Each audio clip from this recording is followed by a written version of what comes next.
Today on CityCast DC, it is the final episode of our Summer Entertainment Guide presented by Clyde's Restaurant Group, where we help you make sense of summer's overwhelming options for how to spend your days. Today, we're all about festivals. Summer in DC is full of them, and Nicole Schaller from District Fray is here to tell you which ones to hit, which ones to skip, and how to get the most out of them.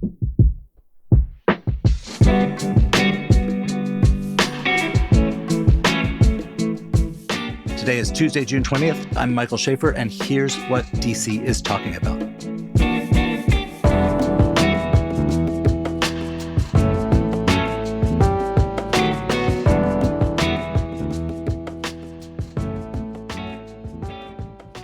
So there are a lot of summer festivals in DC. It can be kind of overwhelming, and I am so glad you were here to break them down with us. I'm excited to be here. And yes, tons of festivals, tons of opportunities, but then it can also be an issue of deciding on what to do and where to go. All right, so start us off with some general tips on what people should consider. If you are thinking, I've probably got it in me to go to a couple festivals this summer, what to go to, what not to, how to decide that?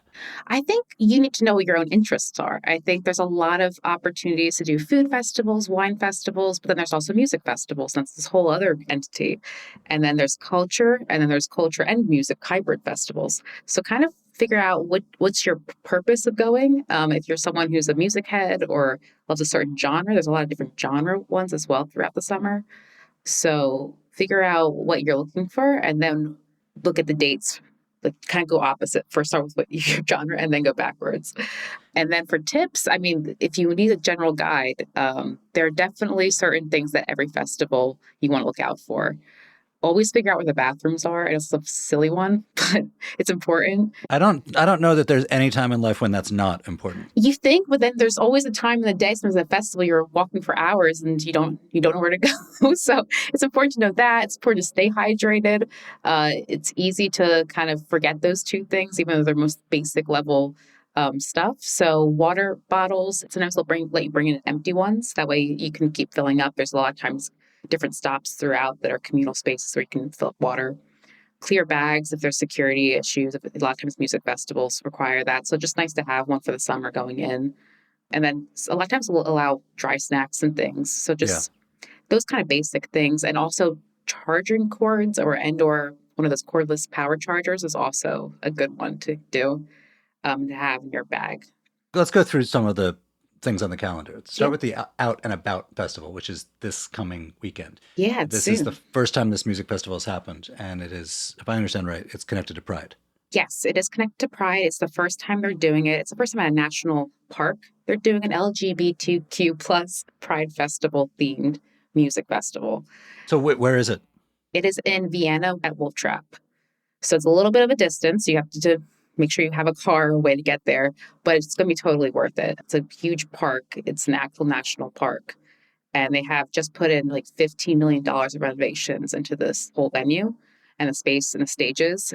So with that excitement aside, the lineup is also great. It's got Brandi Carlile as the headline for both days. The lineup's a little different each day. It's on Saturday and Sunday, the 24th and the 25th.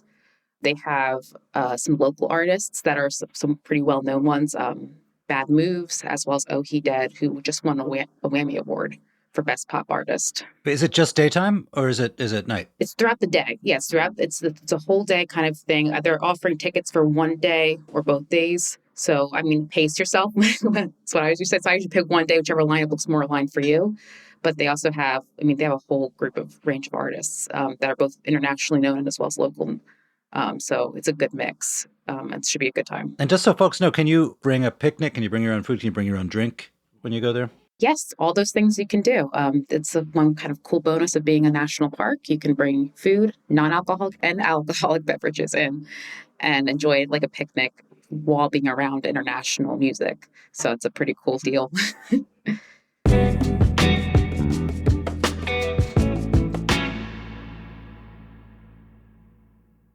Let me tell y'all about one of my favorite spots in DC for live music, the Hamilton Live. Located near the White House, the Hamilton Live is the spot for music, entertainment, and innovative dining. Just check out their calendar of shows. They have such a variety of music from pop, rock, blues, bluegrass, to New Orleans jazz and jam bands. Just to name a few, they've got Joan Osborne coming on August 5th, Megan Maroney coming on August 23rd, and Keller Williams coming on August 3rd. With live performances by local and national artists covering a variety of genres, the Hamilton Live offers something for every musical taste. It's a vibrant and energetic atmosphere for music lovers to relax or dance the night away. Just go to live.thehamiltondc.com/listing to learn more. All right, so next up, this is not a new festival. It's the opposite. There's the Smithsonian Folklife Festival, which is a venerable, I think anyone who grew up in DC has been like marched around there and what seems inevitably like the hottest day of the year. It's on the National Mall. It's been there since 1967. Can you just tell people what it is and then what this year's one is about? So it's a festival celebrating usually the different United States cultures and kind of celebrating that. And there's just different aspects. There's the arts part, there's a history part, as a Smithsonian would. There's an educational component to it as well. But then they also mix in fun activations and activities throughout, whether it be an art installation, like a live mural going, or if it's more of a food demo. They have a little bit of everything kind of mixed in for almost a full week, except they take a break on a Wednesday. They take a break, redo it, and start up again on the following Thursday. So it's a kind of an almost week-long festival that's going to be on the National Mall during 4th of July week. So historically, there's been a couple of themes each year. What are the regions they're highlighting this time? This year, it's the Ozarks. All right. So what is cool about the Ozarks? Are they going to serve? Is there Ozark food? Is there drink, music? Yeah. So Beyond Netflix's plug for Ozark. It's the Missouri, Arkansas, Oklahoma, Kansas, and Illinois region. And so that has a whole group of different kind of cultures, both historically as well as modern day. And so one of the most interesting things they keep touching on throughout the whole week is corn, because corn is one of a big agricultural producing there. So they have corn demos, they have corn history. But that's not the only thing. They also talk about pies, and they also talk about the Mexican influence recently into the food scene. So there's different levels throughout the whole week that you can go to these tutorials. You can try the food. You can learn about recipes. And then they also have art components, such as a sawdust carpet in the beginning, which is a Mexican heritage type of art installation. They have a live active murals going. They'll have calligraphy as well. They'll just have different types of art throughout, as well as live music. And this goes on for a bunch of days, right? Yes, it's a process, a long time, but it's cool because it's free, because it's Smithsonian. And it's free, right? Yeah. And there are so many things. If you were making a list, what would you prioritize? Oh, see, I love food. So I think the food activations were really cool. It's what got me excited. Like the idea of a pie contest, as well as trying different corn recipes was cool. But then I also love the art scene. So seeing a muralist actively work. She's also an opera singer, so she might be singing as well, which is kind of interesting to me. There's a lot of cool different activations that are unique that you might not see every day. And then there's also a bike trail tour for people that are more active. There's bluegrass playing. Wait, bike trails of the Ozarks or of DC? They're doing bike tours. They have a separate area for it, but they're going to do a tour with bikes in a connection to the festival. So it's not exactly at the National Mall, but it's a little off the path for it. So it's they kind of have different activations that are off-site as well, that are more active. And their website lets you filter by category, which is pretty helpful. You can filter by category, you can filter by day. It's color-coded. Even though it's kind of overwhelming with all the things they have, it makes it as easy and streamlined as possible if you're looking for a certain thing that interests you. Another well-established festival, they're not quite as old as the Folklife Festival, is the Capitol Fringe, which is a local theater festival that happens in the middle of July. What is the story there? It is one of my favorites, so I'm very excited to talk about this. It is a 10-day festival of different productions, predominantly created by DMV locals. And it features 300 plus artists with a myriad of shows that they play throughout the day at different locations throughout the DC area. It's mostly in Georgetown, DuPont Circle, but the cool thing about it is that they have kind of free reign on what they want to cover or feature in the play or in the show. And Julianne Branza, who is the founder of the group, she just lets people have a lot of agency on what they want to write and play and produce, and follows through with it. So it's just a fun time with a range of different topics that are covered throughout the different plays. So they always do something special to set each year apart. What is the theme this year?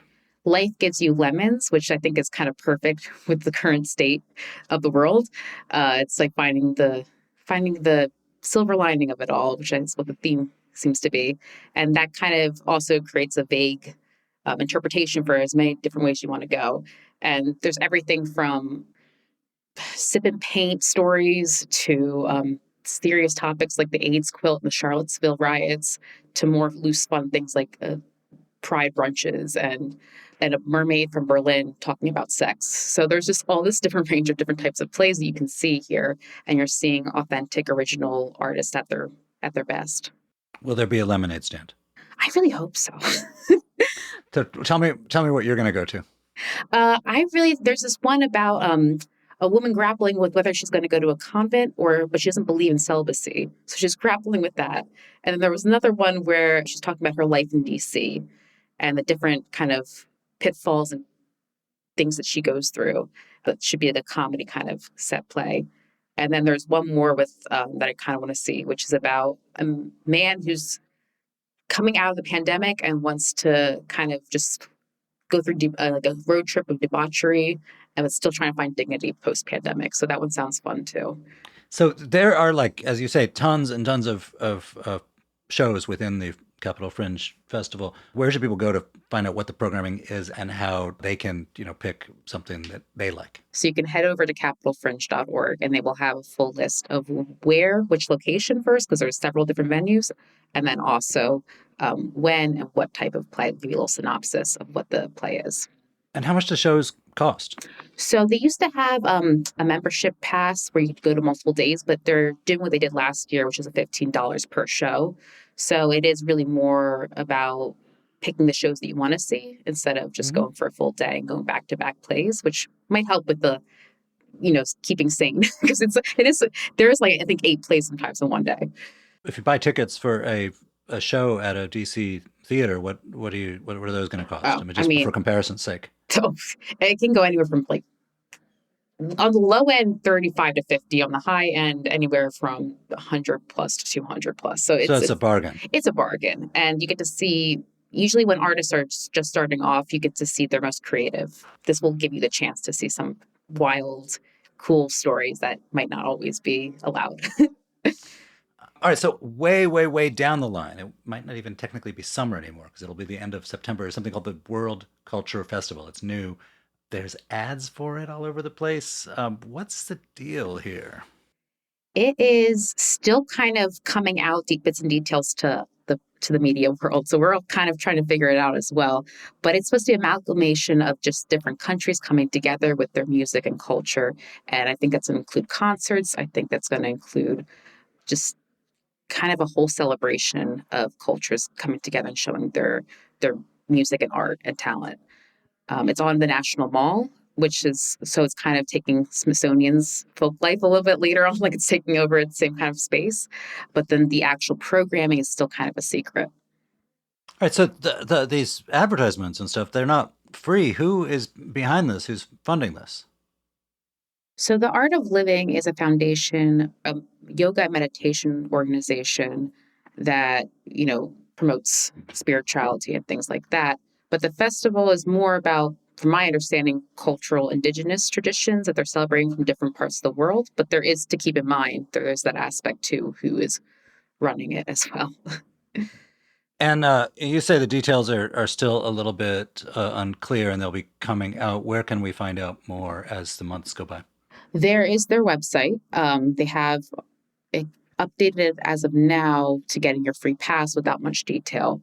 And then they also have press releases that are coming out across the media platforms. So you should probably be on the lookout from your favorite media source, who will be probably giving you little bits and pieces as they get bits and pieces.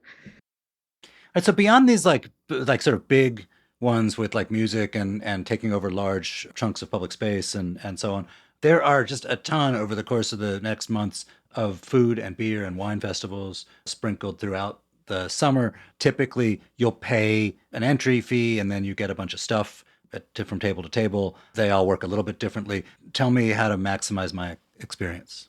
There are enough free festivals. So first look for those. I know it sounds a little frugal of me, a little cheap of me, but we also are in a city where there's a lot of public museums and public art.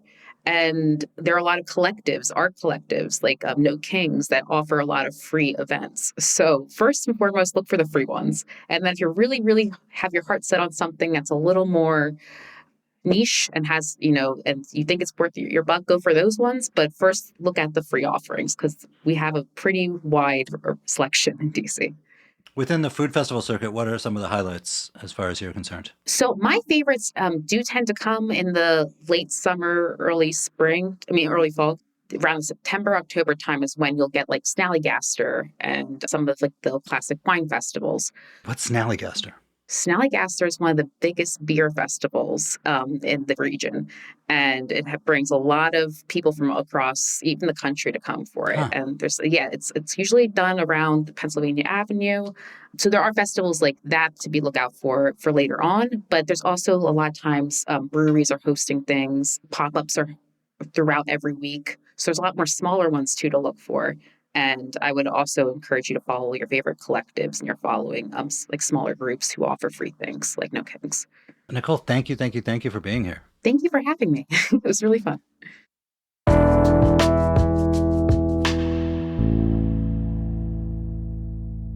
Before you go, here is some quick news. The Senate reached a preliminary deal to add 4 long-distance flights at Reagan National Airport. D.C. area lawmakers and the airport's management are not fans of these changes. The deal has a ways to go before becoming law, but it's a tentative win for the Delta-led group lobbying for more long-distance service at the airport. Meanwhile, a new D.C. Council bill would require the city's emergency call and dispatch agency to release more information about their mistakes. The bill calls on them to publicly post data monthly, including info such as descriptions of errors, response times, and staffing levels. This bill is in response to years of mistakes, some fatal, by the agency. Got our episode on this in the show notes. Also, parents with kids at DC's Mundo Verde bilingual public charter school are angry about the high level of teacher turnover. Last week, several families protested outside the school. Their demands include meetings with the school leadership, more open communication with the community, and a clear path to address learning loss. And lastly, workers at the district's Department of Motor Vehicles say the agency's computer system is too old and too buggy to accurately manage drivers' records, which makes it hard to keep bad actors off the roads. A recent crash on Rock Creek Parkway killed 3 people, and it came out that the driver had multiple DUI convictions but still somehow had a working license. The DMV says that the system to suspend licenses is technologically behind, and without a plan to fix it, more suspensions will fall through the cracks. And that's all for today here on CityCast DC. If you enjoyed the show, throw a street party and tell everyone. And subscribe to our morning newsletter by texting DC, that's DC, to 66866. We'll be back tomorrow morning with more news from around the city. Bye.